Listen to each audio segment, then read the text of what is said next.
Welcome back to a very cold, wet and, yes, miserable Monza for round 2 of the 2013 FIA World Touring Car Championship. Second of 2 races here at the fabulous Autodromo Nazionale in the Royal Park in Monza to the north of Milan. 7.2 degrees of air temperature, and it doesn't feel anything like that warm. Heavy rain all day long, track temperature barely in single figures.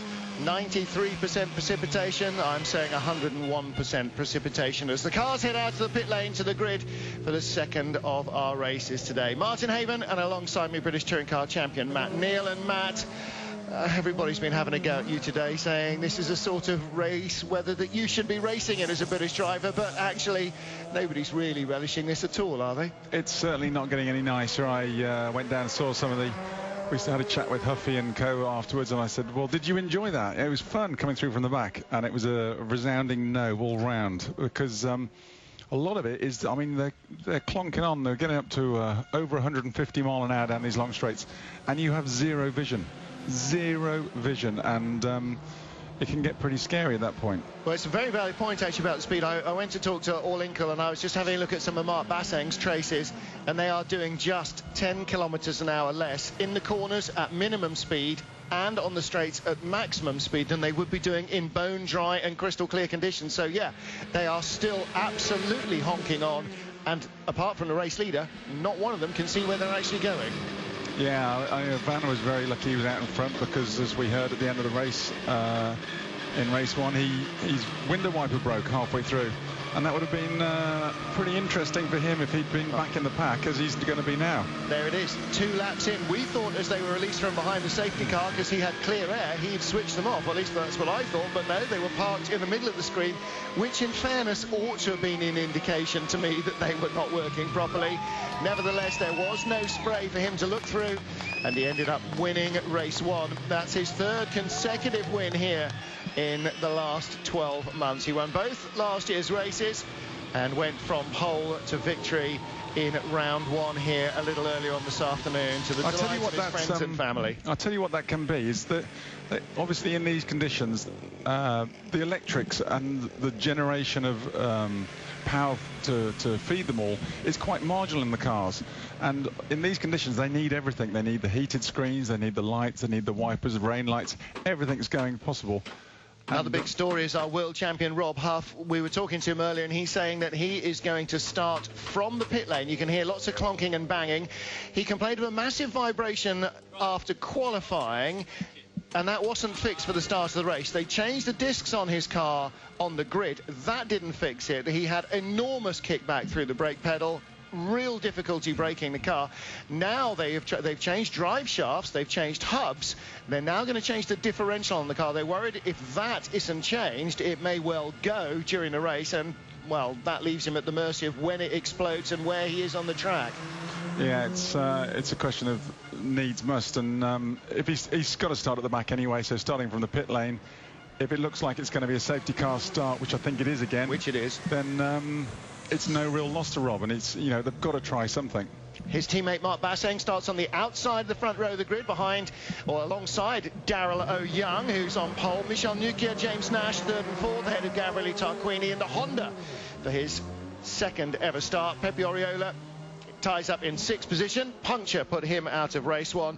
Then McDowell, Chilton and Muller with Fernando Monche moving into 10th position. Started race 1 in 12th spot. Retirements and penalties have moved him up the order. Thiago Monteiro, a little further down the order in his Honda, in 13th place. René Munich starting in 16th spot in the second of the all-Inkle Motorsport cars, and Rob Huff will join the safety car queue from pit lane. So Tom Boardman, like Rob Huff, had asked for his car to be taken out of Parc Fermé. The request was refused by the stewards because they'd asked too late. Seems odd to me, but there you go. The only car that was allowed permission to be taken out of Parc Fermé to be worked on was the BMW of Stefano D'Aste. And despite our lofty elevation, even climbing on the table, I can't quite see whether D'Aste's made it onto the grid. Jean-Philippe Desraux looks to be the last car on the grid as it is, and he should be a row in front of D'Aste. His car's easy to spot because it's all white, and D'Aste's is easy to spot because it's not there. So Stefano D'Aste, it would seem, despite taking the car out of Parc Fermé, may not make the start. And René Munich, well, he was just a little worried about the rain, but I think acquitted himself very well in his first ever World Touring Car race. Rossi back on a Yamaha, a team of Brits, a hot new rookie. Get ready for the most exciting season MotoGP has seen in years. MotoGP 2013 from the 4th of April on British Eurosport 2 HD, the home of motorbikes.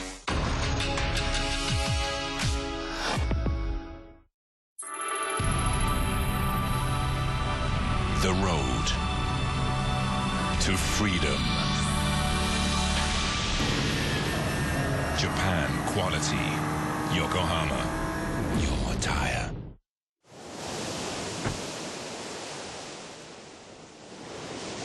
Holidays? No. Business? No. Friends? No. Why are you so far away from home? I have no idea.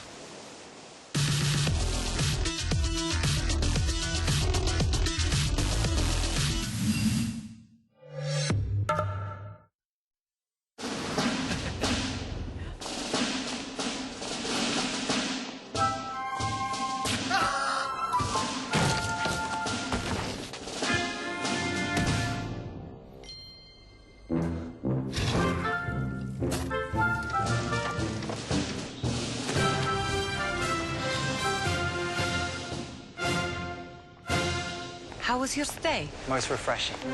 That calls for a Carlsberg. Victor! Morris, how did you get in here? When you're a wag, Vic, doors just open. Oops. Before they clock them a geezer, give us your best odds on the match. Morris, if you want our best odds, just go on to betvictor.com. We had the best odds most often on the Premier League last season. Ooh. For a free £25 bet, talk to Victor.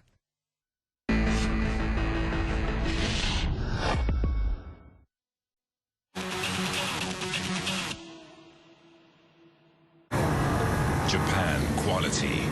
Yokohama. Your tire. Busy grid here in Monza under very wet skies. Stefano D'Aste has made it out onto the grid, but from the pit lane, our pit correspondent, Ben Constanduris, at Ben Consti, tells us that Rob Huff is still there. And he's not the only car either. There are two cars will start from pit road. Tom Boardman, who also wanted to repair his damaged steering, his track control arm on his Seat, he will start from pit road as well. So the STR team and the all-Inkle Motorsport team with some work to do. Here's the man that won race 1, and Ivar Muller, the former world champion, has the lead after the first race, as indeed he did last year, winning both races here, in fact. Ooh, old photo in blue overalls. Oops, we need to get that headshot changed, because as you can plainly see from this view inside the car, ain't much blue on those overalls anymore. Just going back to his window wiper issue, which I was explaining earlier. They have a massive drawer in these conditions, and they have an intelligent ECU in them which controls all the electrics in the car. And if the electrics the drawer starts to get too much, the ECU will randomly shut things down to try and save it to stop the car, an engine conking out. And we've had it exactly the same in Britain in the adverse weather conditions, and it might have just selected his window wipers first of all. Can I just point out that an ECU that selects turning off your wipers in the rain does not deserve the name intelligent ECU, because that is, you want to be able to hit it with the hammer and go, no, turn off my heated rear screen. I want to see where I'm going, not where I've been. The preference is not to hit it with a hammer. The preference is to, when you get out the car, to hit the guy who's programming it with a hammer. It's absolutely right. Well, you can see here is the Bamboo Engineering Chevrolet. They are blue, the Bamboo cars, and that is of Alex McDowell, finished on the podium in 3rd place in race 1. Pepe Oriola looked set for 4th position. Late race puncture, Jaime Puig says, was what put him to the side of the track, so I'm afraid that accounted for the Spaniard. His younger brother, Jordi, winning in the European Touring Car Championship at lunchtime here, so he started well, and Jordi also driving a Seat. So Pepe Oriola Senior will be beaming from ear to ear even more than normal, I'm sure at that. You saw the Castrol Honda of Gabriele Tarquini.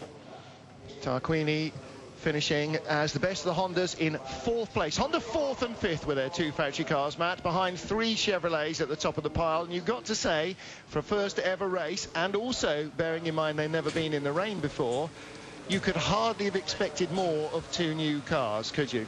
Yeah, they were struggling a little bit with the front window steaming up, because you have no ventilation in these cars. And what we do is the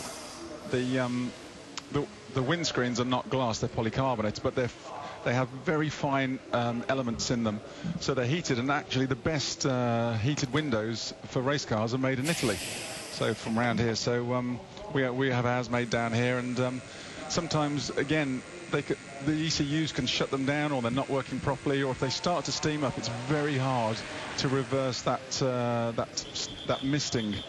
And of course, as a road car driver, you think, well, why don't you just turn the blowers on? Well, they don't have blowers, because most of the time it's not a problem, and because that's extra weight, and it's more water circulating around another radiator and another lumpy box full of metal that's also taking electric draw out of your small racing size alternator. So you don't have a heater, you don't have a blower. What you do have is your Michel Nukia is a Smurf alongside with is that standard Chevrolet fitting? Well, I was just about to say that the reason they don't is because they're trying to make them, it's a limited horsepower formula, and they're trying to make them as streamlined as possible. They cut some of the lines of these cars with razor blades to make, you look at the front of that Seat, and to try and make them punch through the air as cleanly as possible. So, and then they go and strap a Smurf to the side of it. Well, it's inside. It is extra weight, but it's only a tiny bit of extra weight, let's say. Mark Basseng then will start on the outside of the front row of the grid, and it'll be down to Daryl O'Young to lead the charge when they are released by the safety car over the start-finish line and get the race under green flag racing. No pressure at all, obviously, for Daryl. First time in a BMW this weekend. Never raced the BMW in the dry. Certainly never raced the BMW in the rain.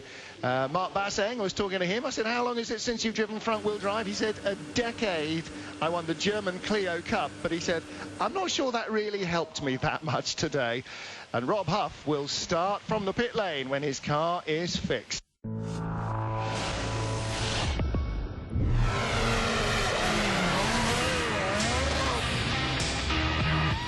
Additives and motor oils made in Germany. Liqui Moly.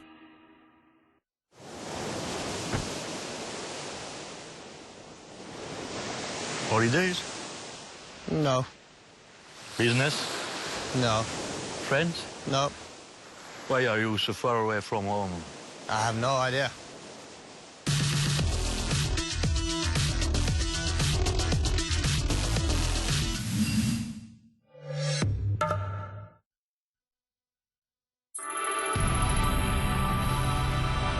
The road to freedom. Japan quality. Yokohama. Your tire. Forget the souks for once and go for the thrills as Marrakesh embraces the 21st century. On its 5th anniversary, the ancient city's street circuit is hosting the World Touring Cars once more. Mehdi Banani is the national hero in the BMW, but nobody's going to give him an easy ride in a championship where the racing is always wheel to wheel. The World Touring Car Championship from Marrakesh, April the 6th and 7th. For more info, go to FIAWTCC.com. Liqui Moly. Additives and motor oils made in Germany.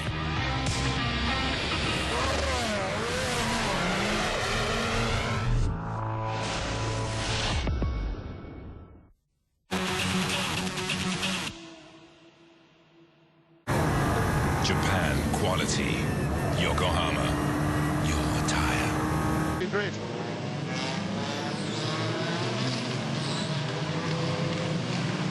Cars heading off on the final formation lap around a very wet Autodromo Nazionale di Monza. There will be no safety car start for round 2 of the FIA World Touring Car Championship. We will start with a standing start as per normal.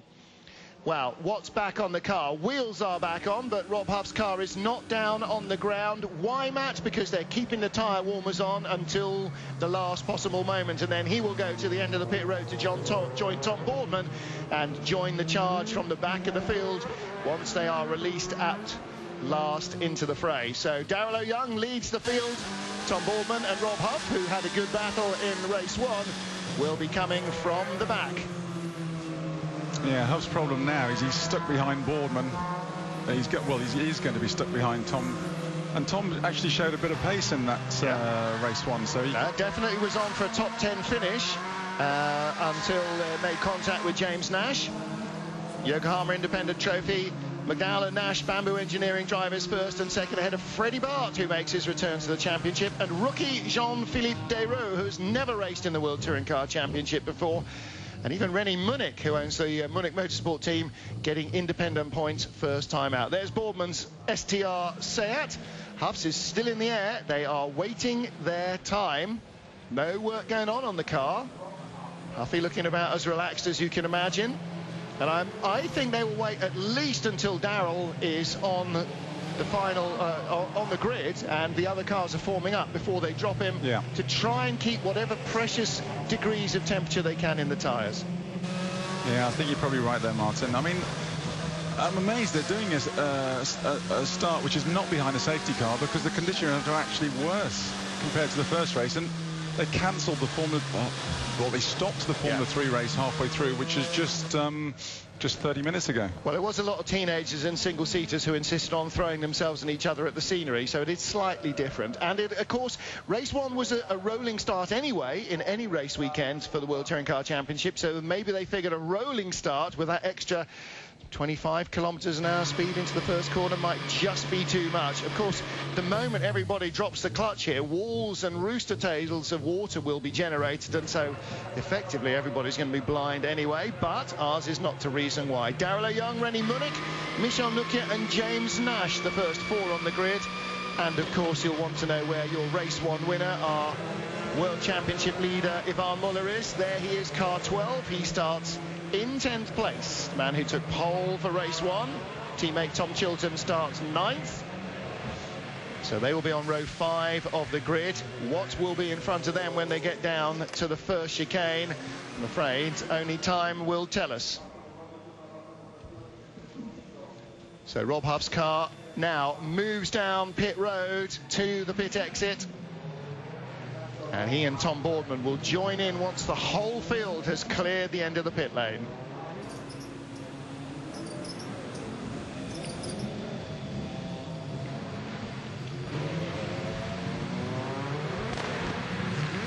Daryl O'Young in his Royal Motorsport BMW brings the field to the line for the start of race 2 of the 2013 FIA World Touring Car Championship. And the reigning champion Rob Huff lines up behind compatriot Tom Boardman in the pit road after a differential change on his Seat and suspension work on Boardman's car.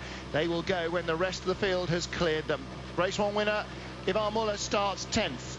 And his focus will all be on trying to find a clean, slippery way through to the front as early as possible. René Munich on the left-hand side of your screen, outside front row, has stalled 3 of 4 practice starts that he's tried this weekend. This is not the time to get it wrong. He needs to put some revs on that car, because he's got 2 quick-starting Chevys, Michel Nukia and James Nash on row 2 behind him, and Gabriele Tarquini, right-hand side, 3rd row back. Let's see how quickly he starts. McDowell does not get away well. Balks, Muller and Tarquini as ever. Unbelievable getaway. Daryl Young leads, but Gabriele Tarquini comes from 5th to 2nd.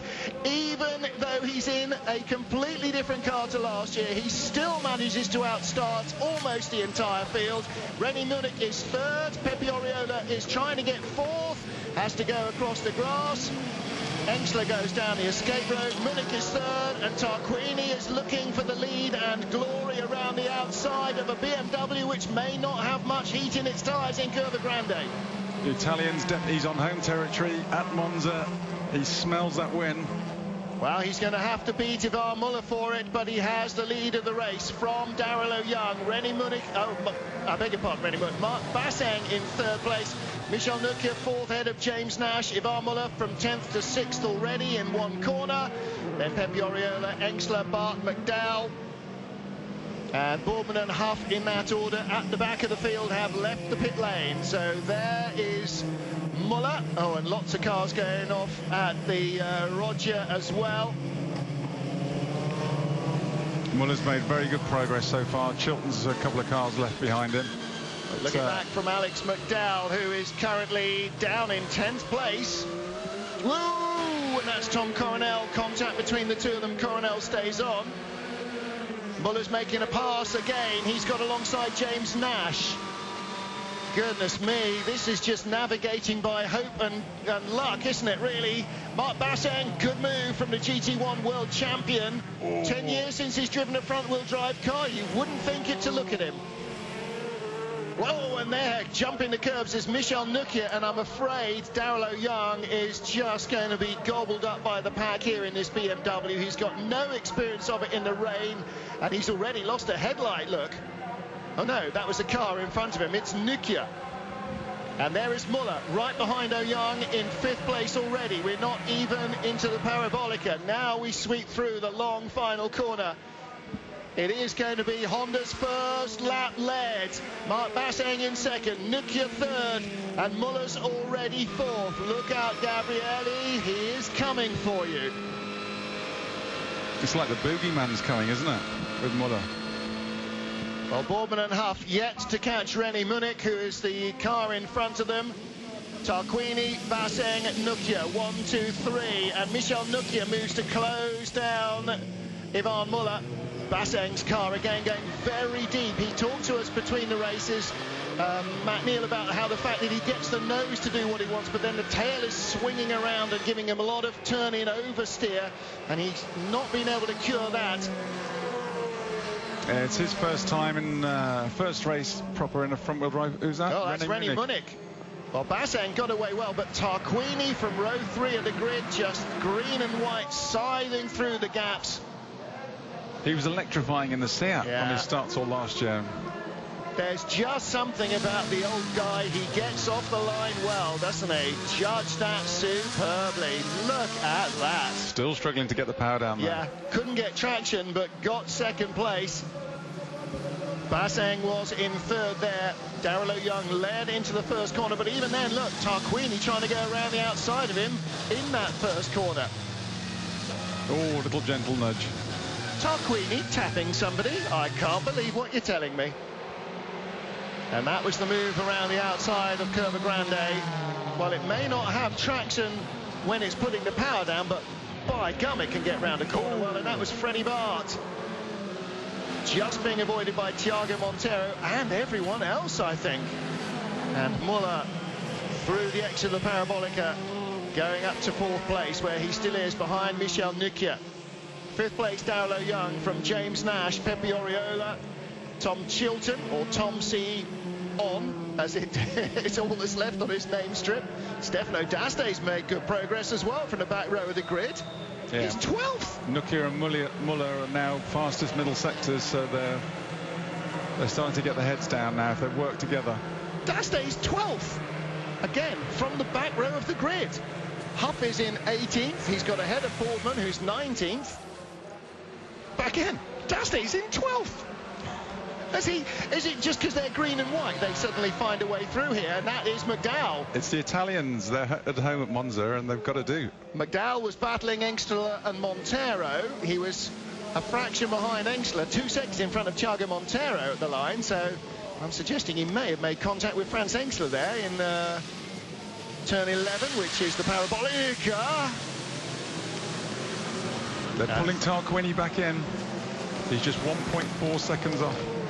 Well, yikes. And Jean-Philippe Desraux goes straight on. He was battling with Tom Coronel for 12th place. Oh, they're all going down the escape road. He never even...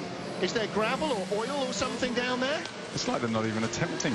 Maybe there's oil down there, because a lot of them on that outside line are, or maybe there's standing water they haven't found before. There was some standing water on the outside, yeah. May well be that they've all hit the same puddle, and with exactly the same effect, Matt. If there's a sheet of ice there and 4 cars go over it, they're all going to have the same effect, and that's what water does to you.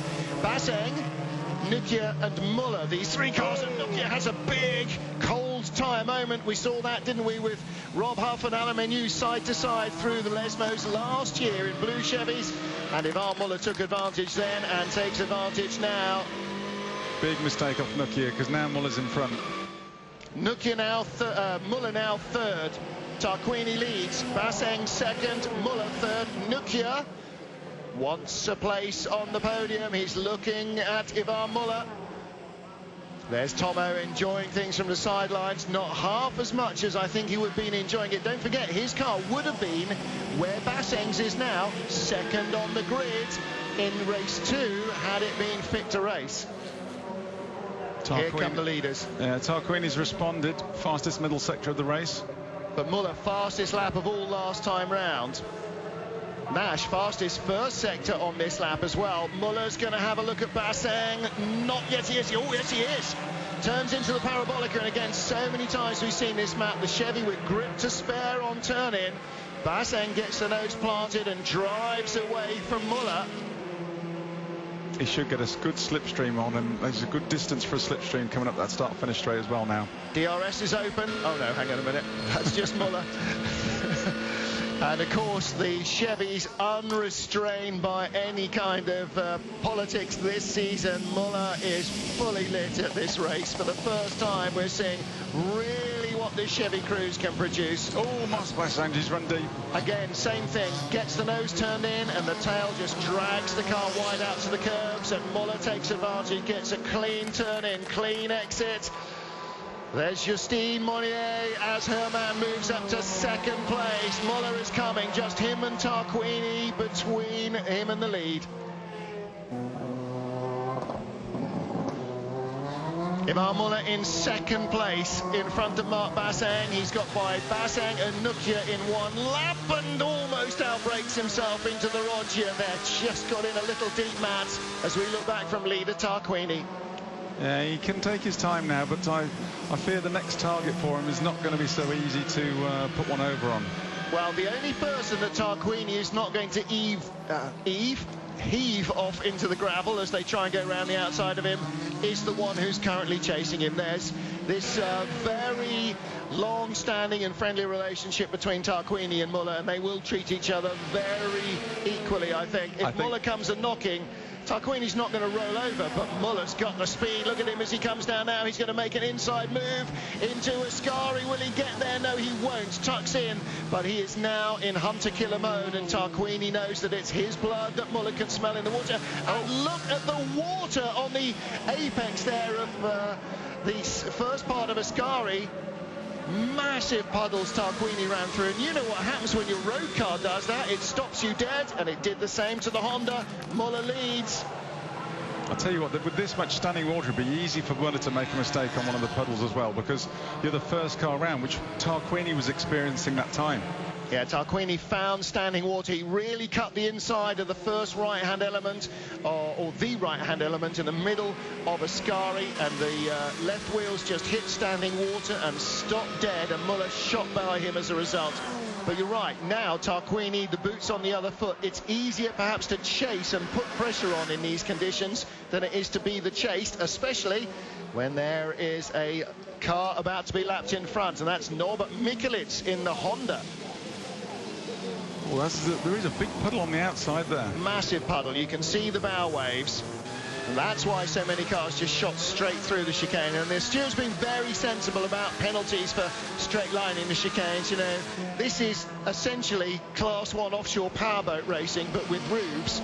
So you've got to be a little bit judicious about penalties. Mark Basseng really doing a stand-up job there in third place in that all-Inkle Motorsport team. Yeah, you have to take your hat off. The last front-wheel drive he drove was a Renault Clio. Yeah. 10 years ago. 2-litre Renault Clio, who was the German champion. But Michel Nucchi has been driving that Chevrolet all last year, and he raced in the World Touring Car Championship with Seats before, so he knows what he's got, and he also knows the weak points of the Seat in front of him. Basseng knows neither. He's just hanging on there. Chilton, fastest lap. Yep. Tom Chilton in 7th place behind Pepe Oriola and James Nash, 6th and 5th. This is our top 4. Nash only 2.7 seconds behind this group. Drive-through penalty for Mehdi Banani for exceeding the track limits. And a flag of warning to Tom Boardman for the same offence. Huffy's up to 12th now. I said to him after race 1, I said, what was wrong with you? Do you not fancy being on the podium? And he said, well, I might have done if the brakes had worked, if I'd been able to stop the car. I wonder if that change of differential has helped. Matt, we talked about it between the races. The single best thing, perhaps, that has happened in Huff's weekend is that after failing to qualify and starting at the back of the grid, it was appalling wet conditions, which allows him more chance, perhaps, to overtake than there would have been in the dry.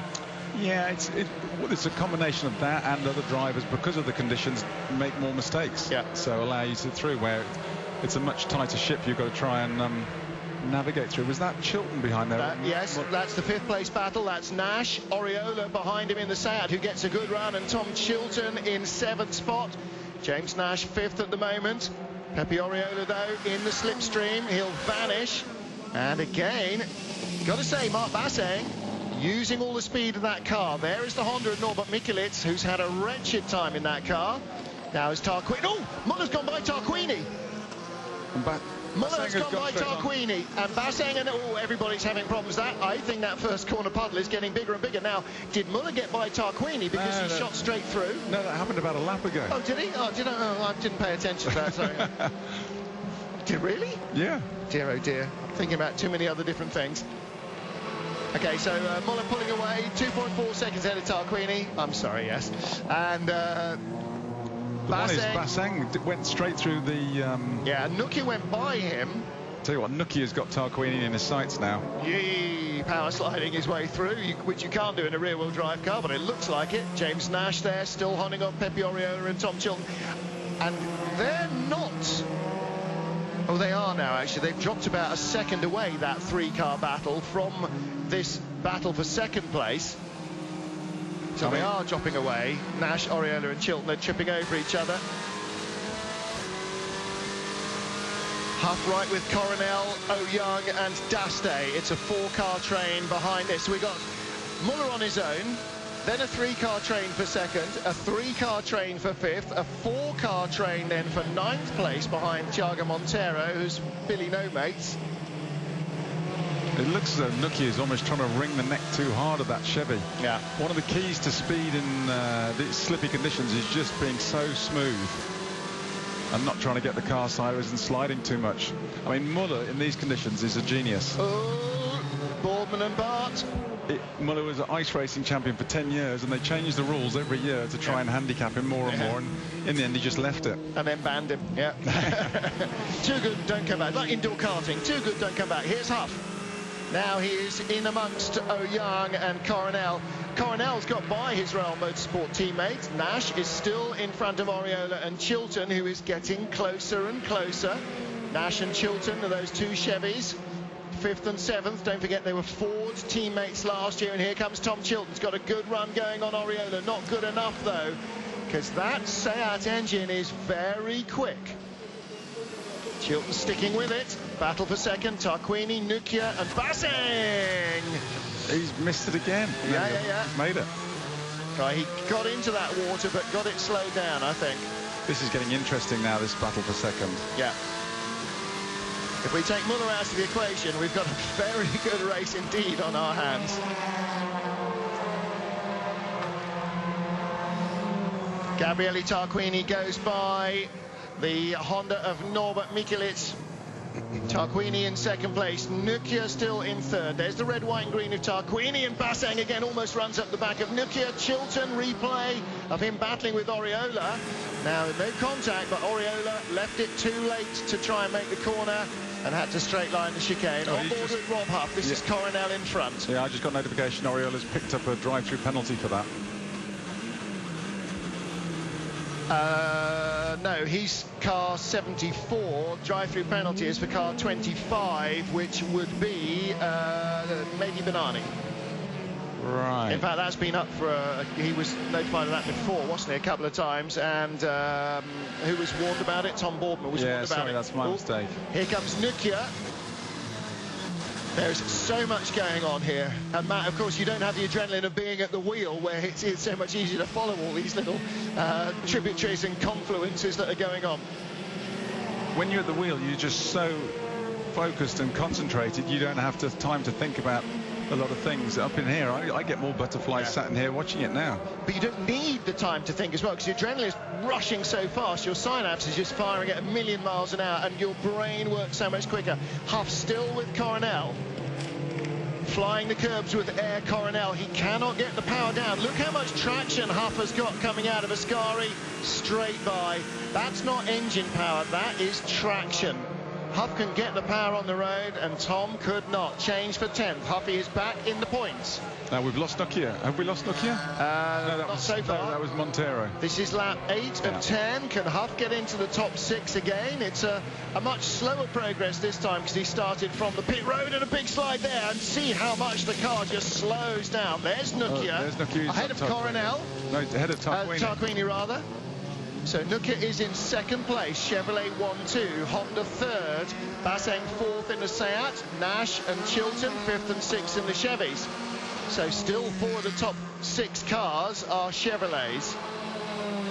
Tarquini drives right around the outside of Nukia and said, "You see that second place? I'll have that back. Thank you very much indeed." Made a mistake. Didn't see what happened there. Might have been. Now, Nukia didn't get by because he jumped the chicane, did he? He got by on the straight, so he didn't give it back. No, because we saw him passed on the straight before they got to braking, so he didn't give it back. I think Tarquini's just found phenomenal grip all the way around the outside of Curva Grande. Well, this is Parabolica. Don't know. Great racing. Great racing between the two of them. Nukia alongside. Didn't see the end of that. I thought we were going to see the answer to the question we asked, but we didn't. Black and white flag for Pepe Oriola, which means they're watching his driving standards, which may be how he's treating the track limits. Maybe I'm psychic. Maybe he will get a drive-through penalty in a couple of laps. Nukia again lunges down into Ascari, inside Tarquini, who cannot defend. There's a car in the way. Nukia gets the car kind of to the second apex. Look how much curb Tarquini's using to straddle that big high puddle there, or big puddle off the high curb. Some of those words in a sentence rearranged. You can see the spray there, but the problem with that much spray and the puddles, you can't see it, so you hit the puddles and then you just aquaplane, but you don't know when you're going to get it. Has Tarquini got his headlights on main beam? They're a lot brighter than anybody else's. Tom Boardman, at the Roger, can he get out of there? Luckily it's wet gravel, makes it easier to find some traction. Comes back on-ish, vaguely in the middle of a few people. Nukia in second now, pulling away from Tarquini, where the Honda seemed to get better in race 1 as it progressed. It doesn't seem to be happening here. Now, that is Oriola trying to go by James Nash. He's done him. He's up to 6th position at the line. Nash in 7th. Chilton's gone by as well. Nash has made a big mistake somewhere then, I think. Oh, Chilton's jumped the pair of them, so he's up to 5th place now. Yes, he has. So Nash and Oriola, there you go. James Nash makes a mistake in the Parabolica. Pepe goes through but takes a compromised line, and Max Chilton fully lit on the right line, goes steaming by them both up to 5th position. Where did he finish in race 1? Second, of course, yes, behind Ivan Muller. So Ivan Muller still leads after on lap 9 of 10. Michel Nukia in second is the top independent. Oh, biff bash bosh. And that is the Valvoline bonnet of Coronel hitting McDowell. Yeah, Coronel hitting McDowell. Car 37. Who's car 37? Oh, Rennie Munich up the escape road. Now, the one that's up for grabs is third. Is Marc Bassin going to get a podium on his first meeting? Wow. Or is Tarquini going to get a podium for Honda's first meeting? Well, now there you go.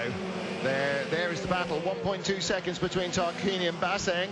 And that is Michel Nukia's family and friends in the garage. He lies in second place, top Yokohama independent performer. Top Indy, Matt Neal, has been on the podium in race 1, third for Alex McDowell, and looks like a podium shoe-in in second place here, Michel Nukia. And Tarquini is definitely not safe. Whatever Marc Bassin may have been saying to us about not being sure about the car, when there's a podium sniffing right in front of him, he'll find something extra if he can. Yeah, you speak to Bassin and he's got a very lovely, calm, pleasant demeanour. But he hasn't won all the things he's won without having a bit of fire in his belly and being a racer. Reigning FIA GT1 world champion Marc Bassin. Won it in even darker, even wetter conditions at Donington Park at the end of last year, didn't he? Tarquini still third, but Bassin with the speed. Tarquini's last lap, 2:20.6. Bassin's 2:19.7 and Oriola's 2:17.9. Bassin a second quicker than Tarquini on that penultimate lap. Last lap of the race now. This is lap 10 of 10. Car 14 under investigation. That's James Nash, 7th spot. Quite sure why. There might have been something before he ran wide in Parabolica that we didn't see. Well, there's a big story here for this podium, isn't there? Muller, 2 race wins, might perhaps have predicted that. Nukia, second place overall and top Indy. And then either Tarquini or Bassin, perm one of those two. Either way, whichever team gets that podium, that's a big story for either or both of them. Oh, and Chilton's right behind as well. Chilton might get through if they tangle. Yeah, Bassin has got to be careful, otherwise Chilton might just mug him. Yeah. Chilton's close, and he's not alone. Behind Chilton is Oriola. There's Chilton. You see the other set of lights, that's Pepe Oriola. Ooh, and Bassin all over the curbs there, tail wagging the dog. Tarquini, well, this is line and length, Matt. This is ignoring the lights in your mirrors and just getting your line right, and that is the other car of René Munich, just staying out of the way. René, slow right down. Do not get in the way of Marc Bassin, your teammate. He's staying well out of harm's way, and Bassin's got a good run again on Tarquini. Not close enough. Looking back from Gabrielli, we're still in third, Matt, and this is Ascari. One more chance. Ooh, and again Tarquini finds the puddle, and Bassin's all over him. He's going to gobble him up on the exit. Can he get the traction? He can, but Tarquini's got position. Bassin tries to run wide. Muller is going to win this. Nukia is going to be second. It's all about third, and Tarquini, how has he hung on? I mean, the one thing is this Seat and Honda do seem very evenly matched on the straight, so he's got to make it work for it.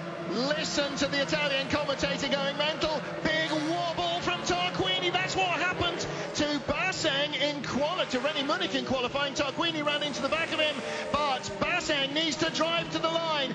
Victory for Muller, 2 wins. Second place for Nukia, and third place at the line by a hair is Tarquini. And the timing screen doesn't tell us. The timing screen's died. Tarquini is third. Bassin is fourth. 37, or is that 87 thousandths behind? It was a hair's breadth either way. Honda have a podium in their first race. Nika have a podium in their first race weekend. And Bassin so close. Look at that at the line. Half a car length. Oh, there was an overlap. So that was close. Wow. Well, Ivan Muller, 2 race wins. I don't think we're surprised by that, are we? Well, anything could have happened this race. You know, with those conditions, they were absolutely horrendous. And, you know, for Ivan to come from where he did on the grid, and car or not, Muller or not, you have to take your hat off to him to get 2 under his belt in these conditions. But pretty ominous for the rest of the grid. I mean, he's just, you speak to him in the paddock and he seems very relaxed this year, and when Muller's on that sort of form, he's a very hard guy to beat. Yep. He might have had a tougher time, perversely, if it had been dry. I think perhaps the wet weather exaggerated how good the Chevy is. Great traction, great power traction, and great chassis balance. Andrea Adamo there in the left of your shot in the black hat. Absolutely delighted with that. Tears from the Japanese Honda men, and I'm sure the men from Mugen as well, the engine builders, will be absolutely ecstatic. It is a dream start. First ever World Touring Car Championship weekend for the factory Castrol Hondas, and they have a podium finish. Well, it's a big, big moment for them, and again, it's Gabrielli who pulls it out of the fire. Do you know, I half anticipated he might be in the running for pole, because he just does that here, but he got a great result for them with that podium position, and he lies third in the championship behind Ivan Muller and Tom Chilton. Well, Michel Nukia and Alex McDowell tied for fourth in the championship, and look at this. How close was that at the line for third place? Tarquini getting that vital podium just ahead of Marc Basseng, robbed by a fraction of a second.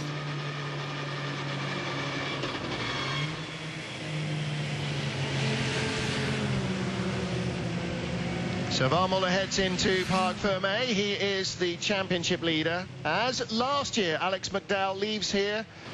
Oh, I thought they had 18 points. They got 18 points each in the overall championship, him and Michel Nukia as the top independents. But in fact, James Nash leads the independents category. How does that work? James Nash in 14th place, but under investigation by the stewards for what? Not sure that we really saw. There's Justine Monnier, Ivan Muller's fiancée.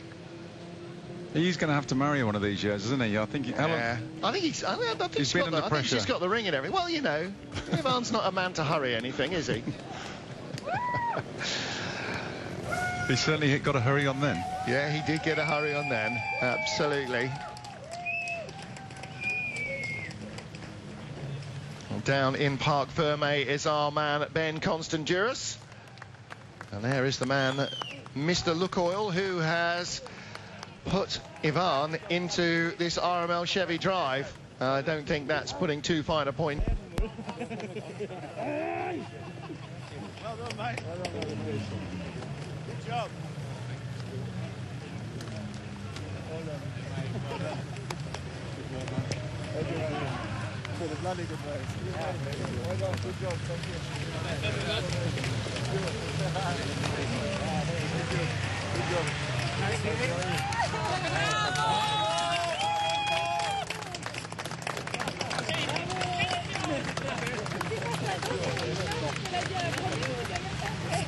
Se voglio macchina 2050. Grandissimo. Grazie. La partenza come è andata? Bravo. Sei partito, sai qual è? Sei partito male. Peccato. Him and ask what the bronze is all about. I think it's beyond bronze. I think he's gone straight to silver, hasn't he? Yeah, what's left is definitely silver. And Ivan as well. That's a bit more grey than in the days of the British Touring Car Championship. Willem de Braquelaire there, the boss of Honda's European motor racing arm. And Gabrielli's wife greeting him with congratulations. There's Michel Nukia, our runner-up. And Ben Constanduras is with our race winner. A double race win for the 2011 world champion Ivan Muller. Ivan, how much harder was it coming through the pack? It's amazing because you could see the car in front of you. You couldn't even see the light. So I was trying to look on the side. The board tell you how many meters from the corner you are. And I was braking at that point, more or less. It was very, very tough. One of the worst conditions you've raced in a few years? You know, I raced since a long time. But yeah, it's for sure one of the worst conditions. What's the feeling? You have 55 points. You can only score 55 points. 3 weeks ago, you didn't even know you were racing. Yeah, absolutely. 3 weeks ago, we were far away to be sure to be here. Now we are here. We have the maximum of points. Thank you to Luco, Leon, and RML, which they believe on the program, and finally we are here. Enjoy the podium. Thank you.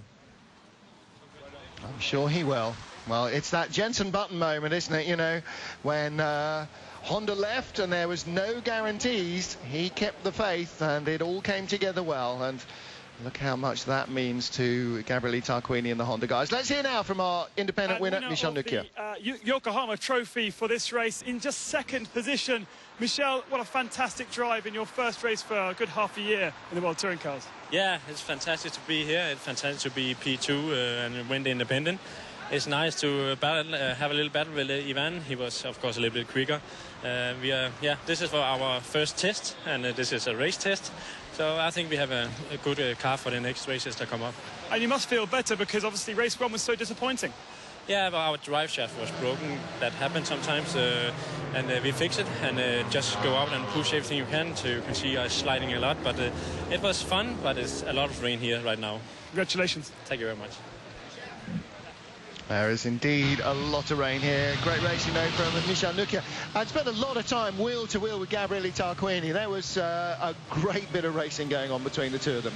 It was, I mean, considering the conditions, it was some phenomenal racing, very close but very clean all the way through, which was... Well, you know, it's a field for the class. Japan quality. Yokohama.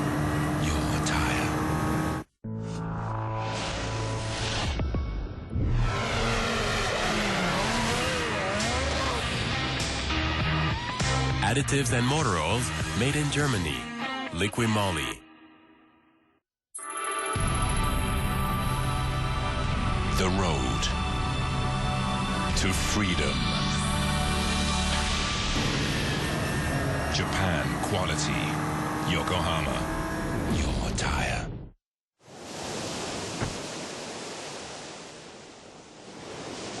Holidays? No. Business? No. Friends? No. Why are you so far away from home? I have no idea.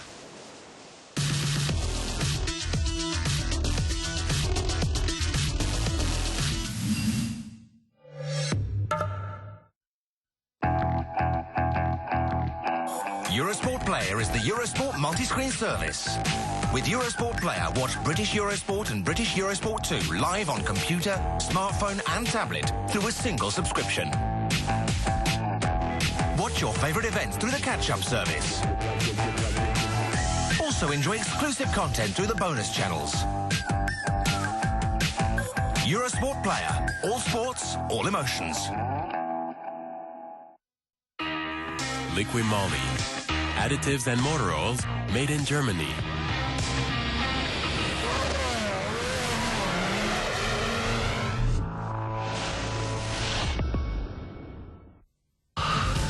British Superbikes 2013 sees two of its greatest champions go head-to-head. Let battle commence.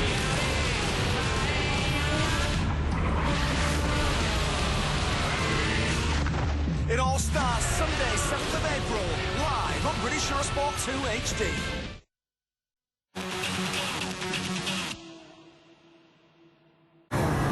Japan quality.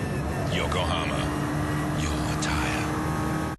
Will join his driver Ivan Muller on the podium. Ivan goes out as our race leader.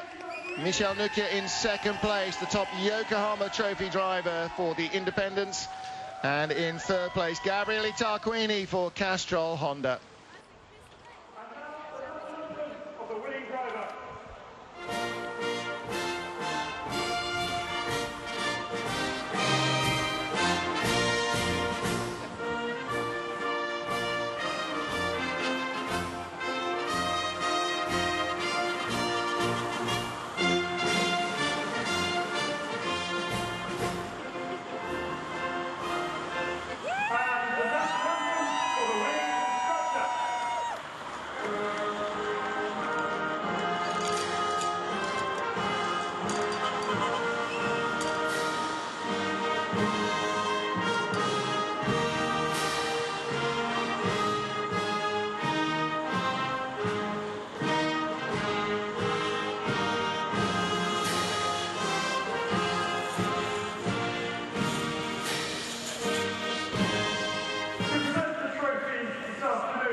So the anthem of the winning driver and the winning constructor, Ivan Muller and Chevrolet.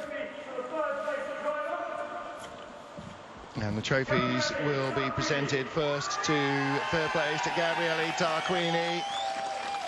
Big applause, especially from the Gabriele fan club down there.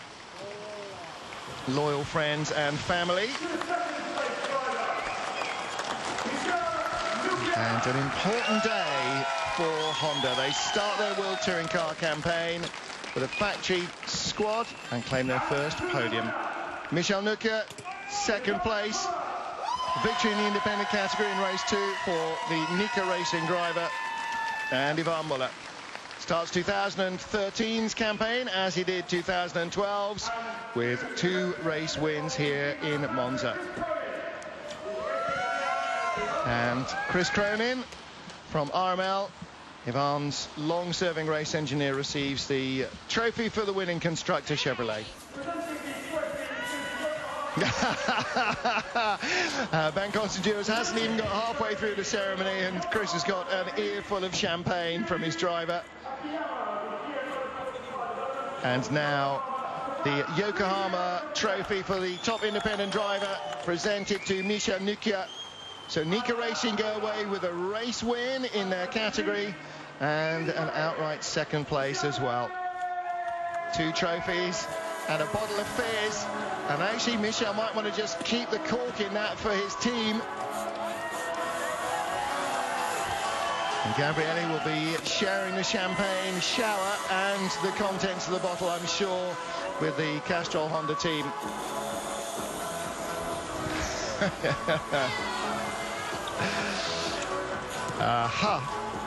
Champagne in the eyes, nothing worse. Oh yeah, nothing better than well, no, yeah. It's horrible in the eyes, but nothing better than a race suit that smells of champagne when the truck gets back to the factory, right? Correct. Absolutely. Well, there you go, photo op, and there's Ivan's loyal fan club. She asked if we could hold the podium ceremony to allow her to get there this time. She was out by the first corner after race 1, didn't make it back for the champagne. Has done this time, though. And on come our other independent trophy winners. Second, James Nash. Third, Stefano D'Aste. And again, D'Aste, 9th place from last on the grid. That's not bad. Okay, Rob Huff and Tom Baldwin started behind him, so he was, what, 20th? 20th to 9th? You can't argue with that in a BMW. It's such a shame he had that shunt in the first race. Yep, and he was the only BMW in the points, wasn't he? He was the top BMW, 9th place. Tom Coronel in 11th spot. Rob Huff got a point in 10th position, so scored in both races, despite not even setting a time in qualifying. Ivan Muller's our championship leader, ahead of Tom Chilton and Gabriele Tarquini in 3rd spot. Michel Nucke, Alex McDowell, Thiago Montero, and those are the rest of the overall Drivers' Championship point scorers. Happy with 8 points in race 1, 1 in race 2. So 46 points behind the leader already. It'll be a long season, lots more racing, lots more twists and turns in the tail. Matt, is there a sense in any way, do you think, that RML feel the need to really get the points on the board in case Honda turn out to have a quicker package over the long stretch? Yeah, I know. Since Honda announced their involvement at the end of last year, RML were very twitchy about it, even before they lost the factory Chevrolet deal. So they know Honda are coming, and they know Honda are going to improve and get faster, and you know, of a really strong driver with Gabriele, especially, who knows how to win championships, and so they want to get as many points on.